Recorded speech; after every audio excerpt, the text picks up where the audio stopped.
The animal shelter held a Christmas adoption event today to try to get dogs into some good homes for the holidays. East Texas News Weekend's J.D. Conti has more. Say Merry Christmas. Merry Christmas. It was a Merry Grinchmas for the Sawyer family today at the Smith County Animal Shelter. They were one of several families who went home with a new dog when the shelter transformed into Who-Ville for a day of $0 adoption fees. One of our puppies yesterday, she passed away. So we decided, they were actually begging last night, they were all sad when we saw it actually on the news that they were doing the free adoptions today. And so we decided to come find another little girl to join our family. Yep. Today is a part of the shelter's ongoing 12 Strays of Grinchmas. The Grinch himself even made an appearance.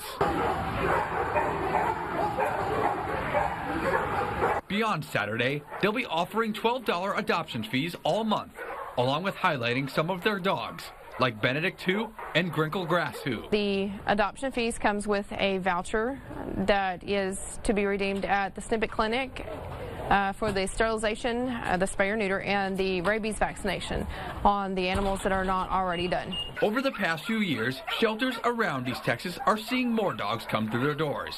Green says this time of year is no exception. And mostly it's people reaching out to surrender pets, and we try to help them any other way that we can to try to keep them instead of surrendering them. 13 dogs found a new home during the event. J.D. Conti, East Texas News Weekend.